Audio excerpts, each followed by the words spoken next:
আলহামদুলিল্লাহ ওয়াসসালাতু ওয়াসসালামু আলা রাসূলিল্লাহ ওয়া আলা আলিহি ওয়া সাহবিহি আজমাইন।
আসলে আমার আলোচনাটা না হইলে ভালো হইতো।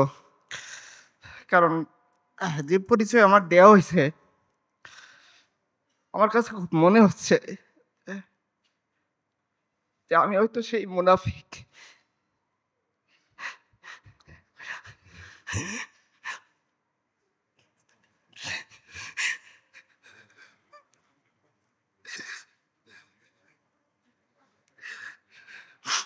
আমি এখানে আলোচনা করব।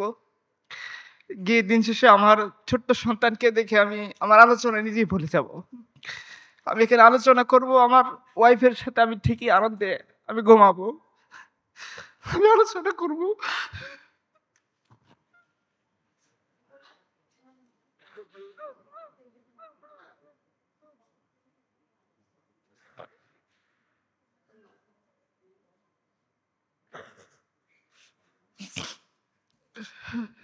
আমি আলোচনা করব আর আমাদের ভাইয়েরা এভাবে মরতেই থাকবেন। আমরা ইমানের কথা বলবো। কিন্তু ইমানের থাকা যাক আমরা কখনোই পূরণ করব না। আমরা আব্দুল্লাহ ইবনে সুরাইল সুবাইর উমর কাতারে ঢুকে যাব, কখনো আবু বকর ওমরের মতো দাঁড়িয়ে মুসলিম উম্মার দায়িত্ব নিতে পারবো না। আমরা আমাদের আয়েশি জীবনটাকে পরিত্যাগ করে সেই এক আল্লাহর দিকে ধাবিত হতে পারবো না, যে এক আল্লাহ আসমান এবং জমিন বানাইছেন, যে এক আল্লাহ আহজাবের বাহিনীকে একাই পরাজিত করেছেন, যে আল্লাহ সে তার সাহাবায়ে কেরামের বাতাস লাগার মাধ্যমে এই হযরত বং পূর্ণভূমিকে ইসলামের আলো দ্বারা রঙিন করেছেন। আমরা হয়তো সেই আল্লাহর দিকে ফিরে যেতে পারবো না।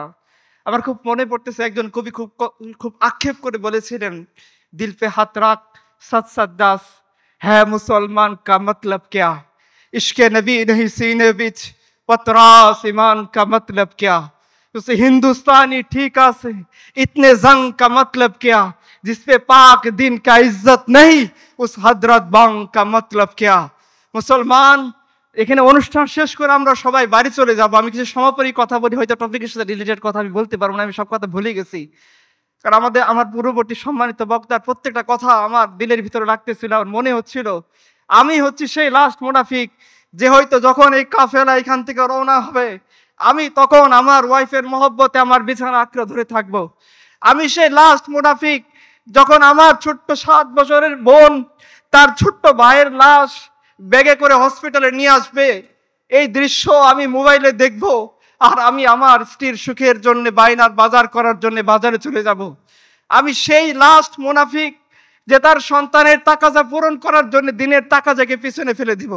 আমি আমার সমস্ত কথা এখন ভুলে গেছি, আমি জানি না আমি কি বলবো। আমি শুধু এটাই বলতে চাই যে আমাদের পূর্ববর্তী সম্মানিত বক্তার কথা যদি আপনারা বুঝে থাকেন, একটা বড় দায়িত্ব আমাদের সামনে অপেক্ষা করতেছেন।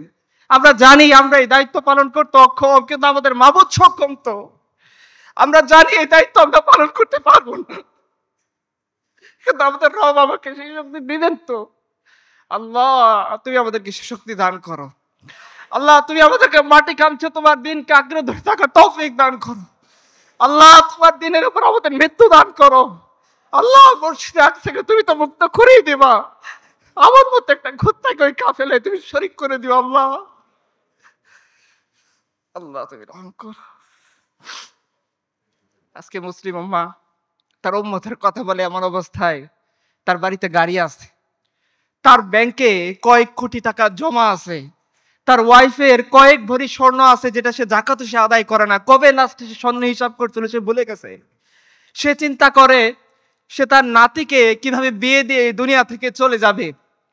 সে চিন্তা করে যে তার মৃত্যুর পর তার 3 পুরুষ কিভাবে বসে বসে খাবে। সে চিন্তা করে তার যদি এই ক্যারিয়ার না থাকে, যদি এই চাকরি সে ছেড়ে দেয়, তাহলে তার রিজিক কোত্থেকে আসবে। এই অবস্থায় আমি যদি আপনাদের সামনে কথা বলি, এই দোষে তো আমিও অপরাধী। প্রত্যেকটা বাক্য আমার অন্তরের মধ্যে বিধতেছে এবং আমাকে মনে হচ্ছে যে আমি সেই কথা বলার উপযুক্ত নই। বারবার মনে হচ্ছে যে আমাকে নিজেকে বলা উচিত যে আমি রাসূলুল্লাহর বারগার এক আদনা কুত্তা, যার আসলে না দুনিয়াতে করার কিছু আছে, না আখিরাতে আল্লাহর সামনে দাঁড়িয়ে বলার মতো কিছু আছে। যে আজকে আমাদের জীবনটা এমন ভাবে কাটতেছে যে মনে হয় মরবো না কোনোদিন। জীবনের একটা লক্ষ্য আমরা সেট আপ করে নিয়েছি। কি লক্ষ্য?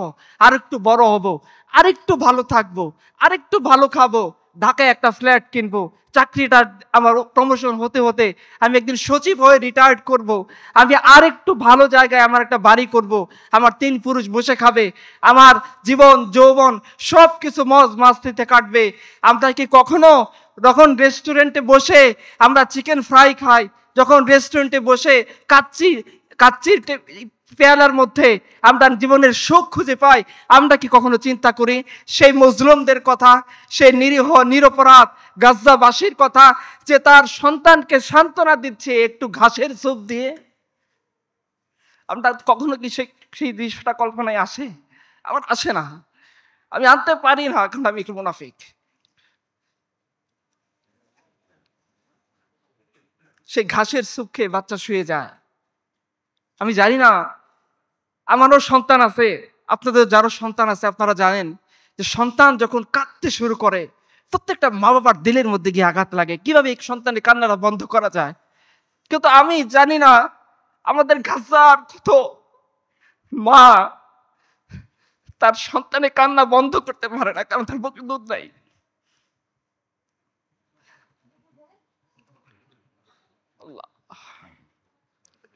আমাদের গাজার কত বোন তার সন্তানকে রাতের বেলা ঘাসের স্যুপ খাইয়ে সান্ত্বনা দেয়, বাবা শুয়ে থাকো, হয়তো বাংলাদেশ থেকে তোমার কোনো ভাই আসবে তোমার জন্য খাবার পাঠাবে, হয়তো কেউ আসবে।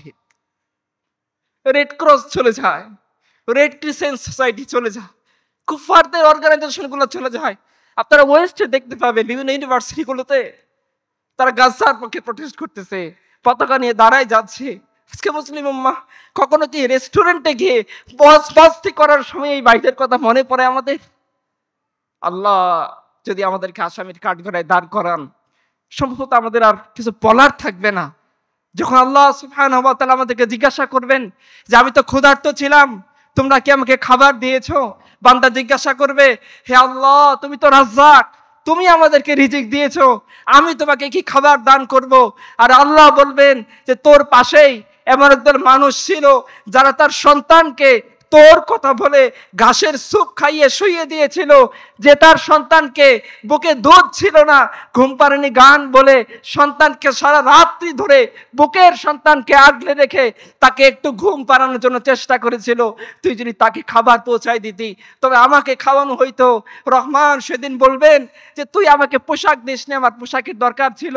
বান্দা বলবে, হে আল্লাহ তোমার কাছ থেকেই তো উপকরণ পেয়ে আমরা পোশাক বানাইছি, তোমাকে আমরা কিভাবে পোশাক দেব? আল্লাহ বলবেন যে তোর পাশেই এমন একজন বোন ছিল যার উপরে জালিমের ড্রোন আঘাত করেছে, জালিমের বোমা তার এক হাতের এক দিককে নিক্ষেপ করে হাতের একদিকে উড়িয়ে দিয়েছে। সে তার লজ্জা নিবারণের জন্য তোর দিকে হাত বাড়িয়ে একটা নেকাব চেয়েছিল, তুই সেই নেকাব দান করিসনি। আল্লাহ বলবেন যে আমি তো দুনিয়াতে আমি তো ক্ষুধার্ত ছিলাম, আমি তো তৃষ্ণার্ত ছিলাম, তোমরা আমাকে পানি পান করাওনি। বান্দা বলবে, হে আল্লাহ তোমার কাছ থেকে তো পানির সমস্ত ফোয়ারা পেয়ে আমরা আমাদের তৃষ্ণা নিবারণ করেছি, কিভাবে আমরা তোমার তৃষ্ণা নিবারণ করব? তখন আল্লাহ সুবহানাহু ওয়া তাআলা বলবেন যে গাজ্জার বুকে হেঁটে চলা তিনজন বোনকে তোরা তাকিয়ে দেখিসনি যে তার ছোট্ট একটা ভাইকে টেনে হিসড়ে নিয়ে যাচ্ছিল, কারণ এই ছোট্ট ভাইকে কুলে নেওয়ার মতো হিম্মত তার ছিল না।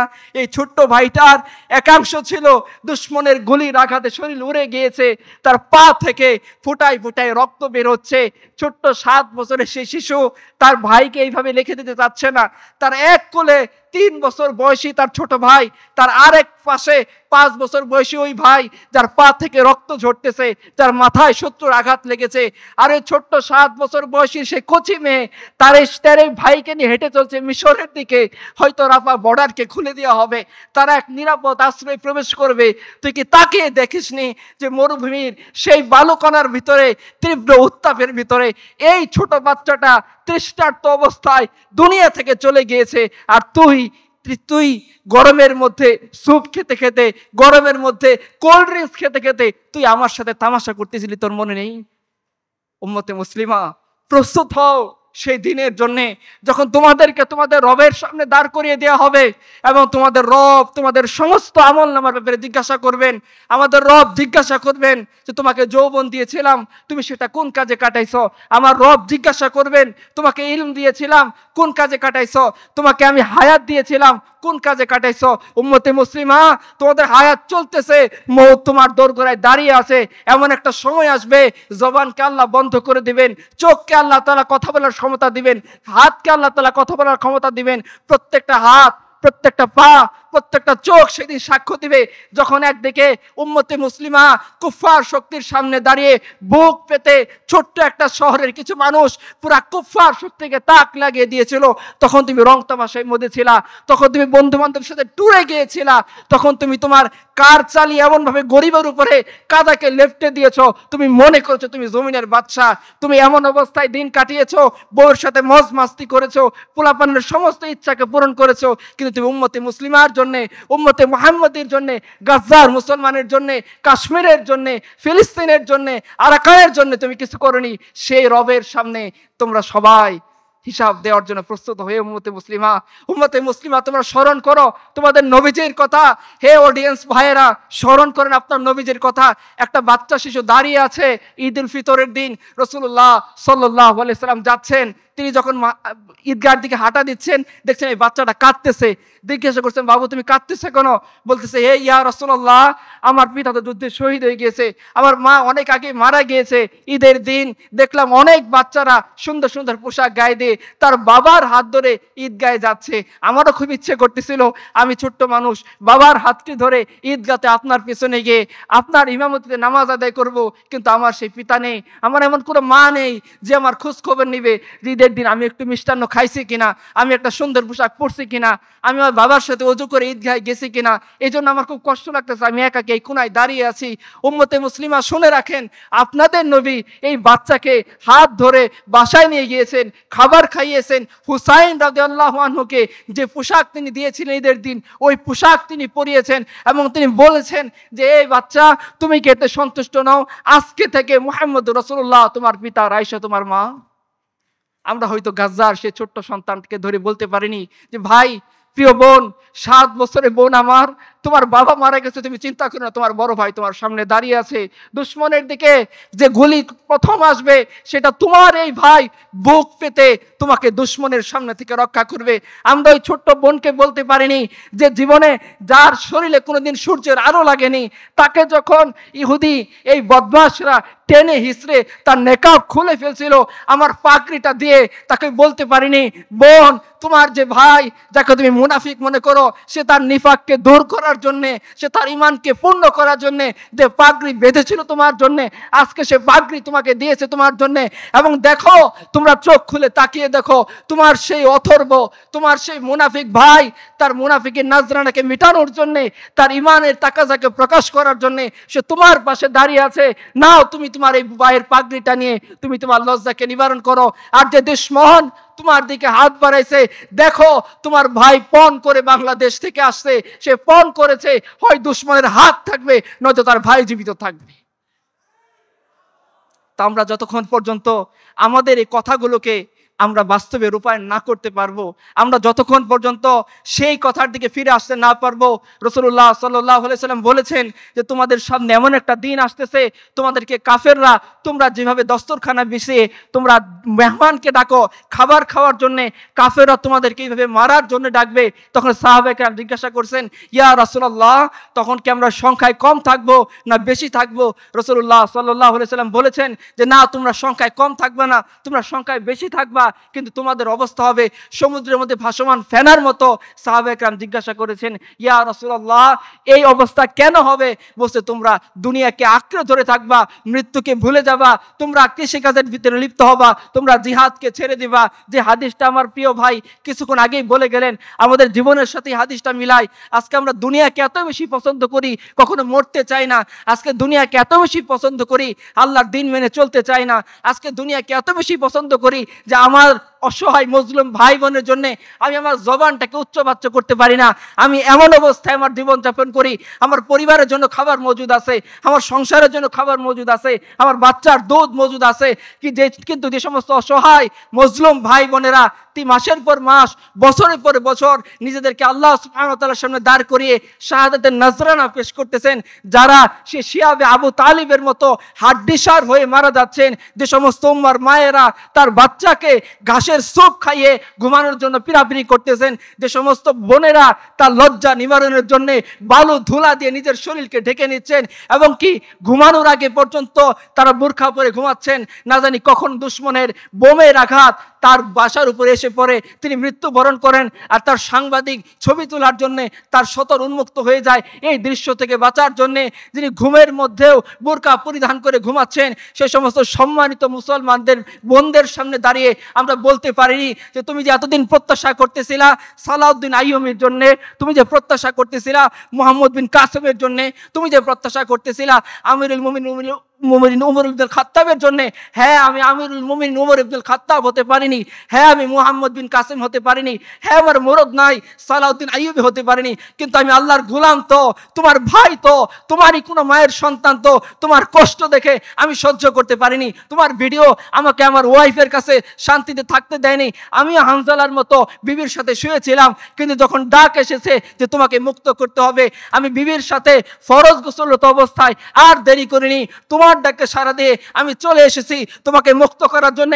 আমার কাছে কিছুই ছিল না, কিন্তু তোমাদেরই নেতা ইয়াহইয়া সিনওয়ার রাহমাতুল্লাহি আলাইহি শিখিয়ে গিয়েছেন যে জালিমের সাথে মোকাবেলা করার জন্য ট্যাঙ্কের দরকার নাই, জালিমের সাথে মোকাবেলা করার জন্য মিসাইল পাওয়ারের দরকার নাই, জালিমের সাথে মোকাবেলা করার জন্য আমাদের মার্কাবা ট্যাঙ্কের দরকার নাই। ইয়াহইয়া সিনওয়ার সে লাঠিটাকে কুড়িয়ে আমি তোমাকে বাঁচানোর জন্য তোমার কাছে চলে আসছি। যদি হতে পারতো এরকম, হয়তো আমরা আল্লাহর সামনে দাঁড়িয়ে সেই হিসাব দিতে পারতাম, যে হিসাবের ভয় কিছুক্ষণ আগে আমাদের প্রিয় ভাই আমাদেরকে দেখিয়ে গেলেন। যদি আমরা প্রস্তুত হতে না পারি সেই দিনের জন্যে, সেই ফিতনাকে নির্মূল করার জন্যে, তাহলে মনে হয় আমরা আল্লাহ সুবহানাহু ওয়া তাআলার সামনে কখনো মুখ দেখাইতে পারবো না। আমি শেষ করে দিচ্ছি একটা পয়েন্ট বলে। আমাকে বলা হচ্ছিল সমাজ কল্যাণের কথা বলতে, পৃথিবীর মধ্যে সবচেয়ে বড় কল্যাণ কোনটা? সবচেয়ে বড় কল্যাণ হচ্ছে পৃথিবী থেকে শিরক এবং কুফরকে নির্মূল করা।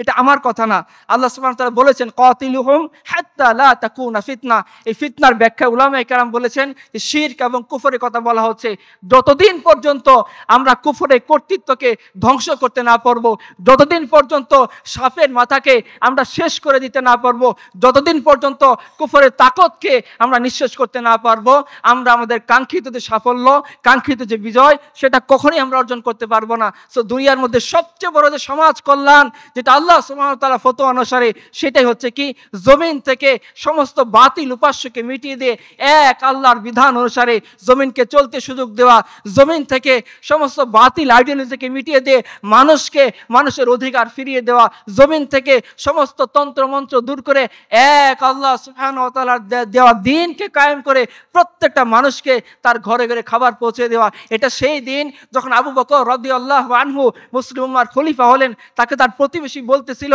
যে এখন তো আবু বকর খলিফা হয়েছে, এখন তো আমাকে ভুলে যাবে। আবু বকর তো খলিফা হওয়ার আগে আমার দুধ দহন করে দিত, আমার বাচ্চার খোঁজ খবর রাখতো, এখন আবু বকর মুসলিম উম্মাহকে নিয়ে ব্যস্ত হয়ে গেছে, আমার দুধ কে দহন করে দিবে? আবু বকর রাদিয়াল্লাহু আনহুর কাছে যখন এই খবর পৌঁছানো হলো, আবু বকর রাদিয়াল্লাহু আনহু ওই প্রতিবেশীকে বললেন, তুমি তোমার ভাইয়ের কথা ভুল বুঝো না, তোমার ভাই খলিফা হয়েছে, সে আবু বকর তো সে ঠিকই খিলাফতের দায়িত্বে থাকে থাকা অবস্থায়ও তোমার দুধ দহন করে দিয়ে যাবে। এবং তাই হয়েছে, ইতিহাসের কিতাব বলতেছে আবু বকর একসাথে মুসলিম উম্মাহর রাষ্ট্রীয় দায়িত্ব সামলাইছেন, মুসলিম উম্মাহর অভিভাবকত্ব করেছেন, আবার একই সাথে তিনি যে প্রতিবেশীর দুধ তিনি রেগুলার দহন করে দিতেন, খিলাফত থাকা অবস্থায়ও তিনি সেই প্রতিবেশী দুধ দহন করে দিয়েছেন। আপনারা জানেন ওমর রাদিয়াল্লাহু আনহু আবু বকরের সাথে সবসময় আমলি একটা প্রতিযোগিতা লেগে থাকতেন। তো তার ইচ্ছা ছিল যে আবু বকর যে সমস্ত জায়গায় সমাজ কল্যাণের জন্য, উম্মার কল্যাণের জন্য তিনি কাজ করেন, তিনি ওই সমস্ত জায়গায় আবু বকরকে পেছনে ফেলে দিবেন, কারণ আবু বকর রাষ্ট্রীয় দায়িত্ব নিয়ে ব্যস্ত। তো তিনি দেখতেন আবু বকর যেন রাতে ওঠে এক কিনারায় সীমান্তবর্তী অঞ্চলে চলে যায়। কোথায় যায়? তিনিও গেছেন। তিনি গিয়ে দেখেন যে আবু বকর রাদিয়াল্লাহু আনহু মুসলিম উম্মার খলিফা, তিনি সীমান্তবর্তী একটা অঞ্চলে গিয়ে একটা অসহায় বৃদ্ধা যে চোখে দেখে না, তাকে দেখার কেউ নাই, তিনি গিয়ে তার ঘর ঝাড়ু দিচ্ছেন, তার বাসন কোসন পরিষ্কার করে দিচ্ছেন, তার জন্যে মশকে করে পানি তার ঘরের ভিতরে দিয়ে আসছেন, তার খাবার দিয়ে আসছেন। এই দৃশ্য দেখার পর ওমর বলতেছে, হে আবু বকর, আপনি পরবর্তী উম্মতের জন্য, পরবর্তী খলিফাদের জন্য কঠিন করে গেলেন। তো যে সমাজ কল্যাণের কথা আমরা বলি, যে সমাজ থেকে সন্ত্রাস নির্মূল কথা বলি, যে সমাজের মধ্যে ইনসাফ কায়েমের কথা বলি, যে সমাজের মধ্যে ন্যায় নীতি কায়েমের কথা বলি, এই সমাজ কখনোই আল্লাহ সুবহানাহু ওয়া তাআলার যে ফতোয়া, সেই ফতোয়া অনুসরণ করা ছাড়া সম্ভব না। আল্লাহ বলেছেন দুনিয়া থেকে সমস্ত কাফেরকে মিটিয়ে দাও, আল্লাহ বলেছেন দুনিয়াতে সমস্ত কুফরকে মিটিয়ে দাও, শিরককে মিটিয়ে দাও, তাহলে অটোমেটিক সমাজ কল্যাণ হবে। আজকে যদি শিরককে নির্মূল করা যায়, কুফরি শক্তিকে নির্মূল করা যায়, ইনশাআল্লাহ গাজায় শান্তি ফিরে আসবে। আজকে যদি কুফরি শক্তিকে নির্মূল করা যায়, ইনশাআল্লাহ বাংলায় শান্তি ফিরে আসবে। বাংলায় শুধুমাত্র দোয়া দরুদ পড়ে, শুধু সেমিনার করে শান্তি ফিরিয়ে আনা সম্ভব না, যতক্ষণ না বাংলা তার পাশের কুফরকে নির্মূল না করবে, যতক্ষণ না গাজা তার পাশের কুফরকে নির্মূল না করবে, যতক্ষণ না পৃথিবী তার সমস্ত জঞ্জালকে ধুয়ে মুছে সাফ না করবে, ততক্ষণ পর্যন্ত পৃথিবীতে এই শান্তি শৃঙ্খলার প্রতিষ্ঠা করা সম্ভব নয়। গভর্নর আব্দুল হামিদ তিনি কোরআন পড়তেছিলেন, তো তার কোরআনের পাশে রাখা ছিল তলোয়ার। তার ছোট্ট মেয়ে এসে জিজ্ঞাসা করতেছে, আব্বা আপনি কোরআন পড়তেছেন, কোরআনের পাশে তলোয়ার কেন রাখতেছেন? গভর্নর আব্দুল হামিদ হিস্টোরিক্যাল একটা কবিতা বলেছিলেন, বলছে বেটা তুই জানোস না, ঈদ কুওয়াত হাফিজ ইয়াকদি গারান আর কায়নাত জিন্দেগি রা মেহবরান, যে বেটি তুমি জানো না কোরআন এবং তলোয়ার দুটো একসাথে চলে। কোরআন এই জন্য যাতে তলোয়ার জুলুম করতে না পারে, আর তলোয়ার এই জন্য যাতে কোরআনের রাস্তা পরিষ্কার হয়ে যায়। আল্লাহ সুবহানাহু ওয়া তাআলা আমাদেরকে সেই সত্যিকার যে সমাজ কল্যাণ, সেই পথে অগ্রসর হয়ে নিজের জীবনকে আল্লাহ সুবহানাহু ওয়া তাআলার জন্য দিয়ে সেই মৃত্যু আমাদেরকে আল্লাহ তাআলা নসিব করুন, যে মৃত্যুর জন্য গাজার মানুষজন দোয়া করতেছেন, যে মৃত্যুকে গাজার মানুষজন বরণ করে নেওয়ার জন্য নিজের বুককে পেতে নিচ্ছেন, যে মৃত্যুকে পাওয়ার জন্য আমাদের ছোট্ট ছোট্ট বাচ্চারা শহীদ খেলতেছেন, যে মৃত্যুকে পাওয়ার জন্য গাজার সেই মহান মুজাহিদরা দিনের পর দিন, মাসের পর মাস, বছরের পর বছর লড়াই করতেছেন, যাতে আমরাও একথা বলতে পারি, জব রূহ মেরে পেরাহানে খাকি সে নিকলি তো উপর সে আওয়াজ আবে কে মেরা ফকিরা। যখন আমার রূহ আল্লাহ সুবহানাহু ওয়া তাআলার কাছে চলে যাচ্ছে, আর আমার আল্লাহ বলে দিচ্ছেন যে ওকে ছেড়ে দাও, ও আমারই বান্দা, ওর হিসাব কেন নেওয়া লাগবে? তুমি কি দেখো নাই সে ট্যাঙ্কের সামনে দাঁড়িয়ে এক তাওহীদের কথা বলতে বলতে নিজের জীবনকে আমার জন্য দিয়ে আসছে? তুমি কি দেখো নাই সমস্ত বাধার পাহাড়কে ডিঙ্গিয়ে, সমস্ত কুফরি শক্তিকে চক্রাঙ্গিয়ে সে তার বাংলা থেকে আমার মুসলিমদেরকে সাহায্য করার জন্য ঘোড়া দৌড়িয়ে চলে গিয়েছে? তুমি কি দেখো নাই তার শরীরের অঙ্গ প্রত্যঙ্গগুলা একসাথে কিয়ামতের দিন উঠতেছে না, বিভিন্ন জায়গা থেকে তার হাত পা গুলো উঠতেছে, এবং আল্লাহ যখন জিজ্ঞাসা করবেন ও আমার বান্দারা কি আনছো, এই বান্দাকে জিজ্ঞাসা করার কখনোই দরকার পড়বে না।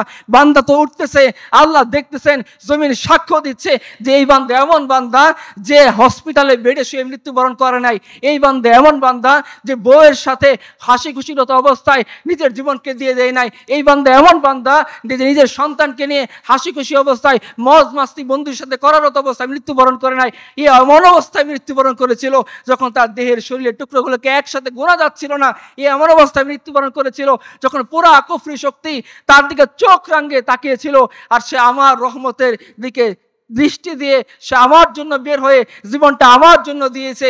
এ এমন এক বান্দা যে না আসমানকে দেখছে, না জমিনকে দেখছে, না আমেরিকাকে দেখছে, না ইউরোপকে দেখছে, না আমেরিকাকে দেখছে, কিচ্ছুকে দেখে নাই, না রাশিয়ার চোখ রাঙানি সে ভয় করছে, না হিন্দুস্তানের মোদির চোখ রাঙানি সে ভয় করেছে। সে এক আল্লাহর উপর ভরসা করে তাকে যে আল্লাহ দায়িত্ব দিয়েছিলেন সে দায়িত্ব পালন করার জন্য সে পাগলের মতো ছুটে গেছে। আর আল্লাহ সুবহানাহু ওয়া তাআলা তাকে সেই সমস্ত সাহাবীদের মতো মৃত্যু নসিব করেছেন, হয়তো আমাদের অবস্থা এমন হবে যে আমরা মারা যাব আর সাদ ইবনে মুআযের মতো আল্লাহর আরশ কেঁপে উঠবে। এটা এক মৃত্যু। আরেক মৃত্যু হচ্ছে এমন, আমি হাসপাতালে বেডে শুয়ে আছি, আমার চতুর্দিকে শরীর হাত পায়ের মধ্যে তার লাগানো আছে, আমাকে নার্সরা চিকিৎসা সেবা দিচ্ছে, সমানে পাম করতেছে, এই অবস্থায় আমি মারা গেছি। কিয়ামতের দিন আমার হাতের মধ্যে 10টা পাইপ লাগানো, নাকে নল লাগানো, চোখের মধ্যে যন্ত্র সেট আপ করা, সমানে টিকটিক শব্দ হচ্ছে, এই অবস্থা আমি উঠতেছি। এটা এক মৃত্যু। আরেকটা মৃত্যু হচ্ছে ইয়াহিয়া সিনওয়ারের মৃত্যু। এখন আপনি চিন্তা করেন যে আমি কোন মৃত্যুকে মুছে নেব? নিজের দিলের ভিতরে যে নিফাক আছে, যে ইমান বিরোধী কার্যক্রম আছে, যে আমাদের মধ্যে যে ভীরুতা আছে, সেটাকে দূর করার তো একটাই রাস্তা, যে আল্লাহ জীবন তো একটাই ছিল, আল্লাহ হায়াত তো একটাই ছিল, আল্লাহ তুমি তো আমাকে একবারই দুনিয়াতে সৃষ্টি করেছিলা। এই হায়াতের ভয়ে আমি তোমার দ্বীনে হক থেকে দূরে সরে যাইনি। এই যে হায়াত, এই হায়াতের ভয়ে আমি কুফরি শক্তির দিকে তাকিয়ে চোখ নামিয়ে কথা বলিনি। এই যে হায়াত, এই যে জীবন, এই যে চাকরি, এই যে বিবি, এই যে বাচ্চা, এটার ভয়ে আমি তোমার দিন থেকে সরে যাইনি। আমিও সে সমস্ত মানুষদের পথ বেছে নিয়েছি যাদের মৃত্যুর সময় তুমি বলেছো রাদিয়াল্লাহু আনহুম ওয়া রাদু আন, তাদের উপর আমি সন্তুষ্ট, তারা আমার উপর সন্তুষ্ট। আমরা দিনে হোক বোঝার পরে হে আল্লাহ তোমার সেই পথ বেছে নিয়েছি, আমরা ওই পথ বেছে নিইনি যে পথ বেছে নেওয়ার কারণে আমাদের নবীজি বলেছেন যে তোমাদের উপর শত্রু বাহিনী ঝাঁপিয়ে পড়বে। যেভাবে দস্তরখানা বিছিয়ে তোমরা মেহমানকে ডাকো, ওইভাবে তোমরা তোমাদের শত্রু বাহিনী কবলে পড়বে, তারা তোমাদেরকে মারার জন্য ডাকবে। ইয়া আল্লাহ এই জিল্লতি থেকে বাঁচার জন্যে আমরা আমাদের জীবনকে, আমাদের যৌবনকে, আমাদের হায়াতকে, আমাদের চাকরিকে, আমাদের ব্যবসাকে, আমাদের পরিবারকে শুধু তোমার দিকে তাকিয়ে কুরবানি করে দিয়েছি। যাতে তুমি একটু বলে দাও এই ফেরেশতাদেরকে ও আমারই বান্দা, যাতে হাসরের দিন তুমি একটু বলে দাও ও আমারই বান্দা। আর যখন রাসূলুল্লাহ সাল্লাল্লাহু আলাইহি ওয়াসাল্লাম তার কাফেলা নিয়ে জান্নাতের দিকে রওনা হবেন, তুমি যাতে আমাকে এই কাফেলায় ঢুকিয়ে দাও। আমি জানি প্রিয় ভাইরা এই কাজটা অনেক কঠিন, আমি জানি প্রিয় ভাইরা নিজের জীবনটাকে এক আল্লাহর জন্য উৎসর্গ করা অনেক কঠিন। আমি জানি প্রিয় ভাইরা দুনিয়ার সমস্ত মায়া মহব্বতকে, এই সমস্ত জিনিসকে পাশ কাটিয়ে এক আল্লাহর জন্য কাজ করে যাওয়া, উম্মতের দুঃখে দুঃখিত হওয়া, উম্মতের কষ্টে কষ্টিত হওয়া, উম্মতের জন্য মন খারাপ করা খুব কঠিন কাজ। কিন্তু এই কঠিন কাজটা যদি আমরা না করতে পারি, আমরা কিভাবে ওই সমস্ত মানুষদের সামনে গিয়ে দাঁড়াবো যারা এক আল্লাহর জন্য নিজের দেহকে তুচ্ছ ছিন্ন বিচ্ছিন্ন করে ফেলেছেন, যারা এক আল্লাহর জন্য নিজের দুধের শিশুকে কুরবানি করে দিয়েছেন, যারা এক আল্লাহর জন্য দিনের উপর টিকে থাকার জন্য কুফরি শক্তিকে চোখে চোখ রাঙিয়ে কথা বলার জন্য হাড্ডিসার বাচ্চা নিয়ে রাত ভর যে মা কান্না করতেছেন, এই মায়ের কুরবানির সামনে আমরা কি নিয়ে দাঁড়াবো? যদি সেই এক আল্লাহর দেওয়া দিনের দিকে, সেই নবী সাল্লাল্লাহু আলাইহি ওয়াসাল্লামের সেই রেখে যাওয়া দিনের দিকে ফিরে না আসি, আমরা কিভাবে সেই আল্লাহর সামনে দাঁড়াবো? আর যদি করতে পারি এই কষ্টের কাজটা, আমি জানি আপনাদের প্রত্যেকের অন্তরে ছোট্ট সে আগুন জ্বলতেছে। আপনার এই আগুনটাকে সংরক্ষণ করে রাখেন। ইনশাআল্লাহ আমাদের নিফাক থাকুক, আমাদের আমল দুর্বল হোক, আমরা তাহাজ্জুদ গুজার হয়তো নাও হতে পারি, রহমানের বান্দা তো, আমরা হয়তো ঠিকভাবে নামাজ পড়তে পারি না, কিন্তু তার বন্দেগী স্বীকার করছি তো, আমরা হয়তো সেই এক আল্লাহকে সেভাবে সাহাবায়ে কেরাম মানছিলেন ওইভাবে পুঙ্খানুপুঙ্খভাবে মানতে পারি না, কিন্তু সে সাহাবা কেমন অনুসারী বলে দাবি করি তো। ইনশাআল্লাহ সে আল্লাহ আমাদের উপর রহমত বর্ষণ করবেন, ইনশাআল্লাহ সে আল্লাহ আমাদেরকে বিজয়ের জন্য প্রস্তুত করে দিবেন। যদি আমরা কাজ না করি, এই 5ই আগস্ট যে হবে কেউ আমরা স্বপ্নে কল্পনা করিনি, আল্লাহ তাআলা করে দিয়েছেন। আমেরিকা যে নাকানি চুবানি খাবে এটা আমরা কল্পনা করিনি, আল্লাহ করে দিয়েছেন। ইসরায়েল যে এই ছোট্ট একটা শহরের সামনে 1 বছরের বেশি সময় ধরে নাকানি চুবানি খাবে, পৃথিবীর সমস্ত ধরনের অত্যাধুনিক অস্ত্র থাকা সত্ত্বেও, সেটা আমরা কল্পনা করিনি, আল্লাহ করে দিয়েছেন। আল্লাহ সোমালিতে বিজয় এনে দিচ্ছেন। এগুলো আল্লাহর কুদরত। দুনিয়ার স্রোত একদিকে, ইসলামের স্রোত আরেকদিকে। যে সমস্ত মানুষরা দুনিয়ার স্রোতকে বাদ দিয়ে ইসলামের স্রোতকে আঁকড়ে ধরেছে, যে সমস্ত মানুষরা দুনিয়ার মানুষের বানানো আইডিওলজিকে অতিক্রম করে এক আল্লাহর দেওয়া আইডিওলজিকে আঁকড়ে ধরেছে, যে সমস্ত মানুষরা সমস্ত কুফরি শক্তির দেওয়া প্রলোভনকে দূরে ঠেলে এক আল্লাহর দেওয়া জান্নাতের প্রলোভনের দিকে নিজেকে বিলীন করে দিতে পেরেছে, বিজয় এরাই আনবে। সালাউদ্দিন আইয়ুবী এরাই হবে, মোহাম্মদ বিন কাসেম এরাই হবে। আফসোস আজকে যদি আমরা পর্নোগ্রাফি দেখতে দেখতে চিন্তা করি যে আমি উম্মার সালাউদ্দিন আইয়ুবী হব। আরে যে পুরুষটার কাছে এক মহিলার দেহ নিরাপদ না, যে মহিলা, যে পুরুষটা দাঁড়িয়ে রাস্তার মোড়ে ইফটিজিং করতেছে, যে পুরুষটা দাঁড়িয়ে একটা ন্যাংটা মহিলার নাচ গান দেখতেছে, আরে ও কি বুঝবে যে উম্মতে মুসলিমার মহিলাদের ইজ্জতের দাম কতখানি? ও কি করে বুঝবে সাহাবায়ে কেরামের পর্দার মূল্য কতখানি? ও কি করে বুঝবে যে জীবন দেওয়া সহজ, নেকাব খোলাটা তার জন্য কত কঠিন, সেই দিনের দিকে আমাদের ফিরে আসতে হবে।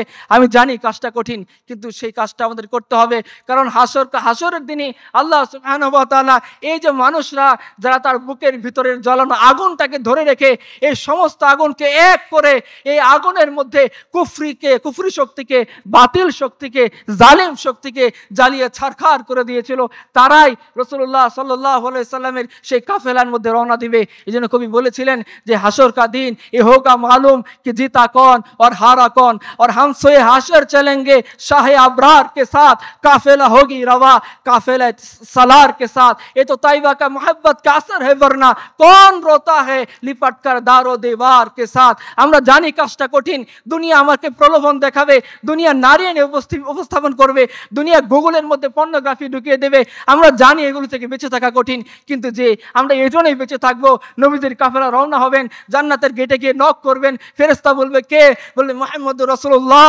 সাল্লাল্লাহু আলাইহি ওয়াসাল্লাম, বলবে আসেন, ওয়েলকাম। আল্লাহ সুবহানাহু ওয়া তাআলার পক্ষ থেকে নির্দেশ ছিল যাতে গেট খোলা না হয়, আপনি আসবেন, এরপরে গেট খোলা হবে। সেই যে আমাদের দো জাহানের সরদার, তার সাথে আমরা রওনা হবে একই কাফেলায়। ওই কাফেলায় ইয়াহিয়া সিনওয়ার থাকবেন ইনশাআল্লাহ, ওই কাফেলার মধ্যে সালাউদ্দিন আইয়ুবী থাকবেন ইনশাআল্লাহ, ওই কাফেলার মধ্যে আবু বকর ওমর থাকবেন ইনশাআল্লাহ, ওই কাফেলার মধ্যে আল্লাহ যদি দয়া করে আমার এই উদ্যোগের কারণে, আমার এই ছোট্ট ভাঙ্গাচোরা ইমানের কারণে, আমার এই পদক্ষেপের কারণে আল্লাহ যদি সেই তালিকায় আমাদেরকে তুলে দেন, কতই না খুশনসিব আমাদের জন্য। শেষ করে দিচ্ছি, একজন কবি বলেছেন মুলক মিল্লাত पर फिदा उम्रे रवा करते चलो, ये हयाते चंद रोजा जाविदा करते चलो, खालिद जर्रार की दीनी हमायत की कसम बुदगदों को बुद से फिर बेनिशा करते चलो। সবাইকে ধন্যবাদ।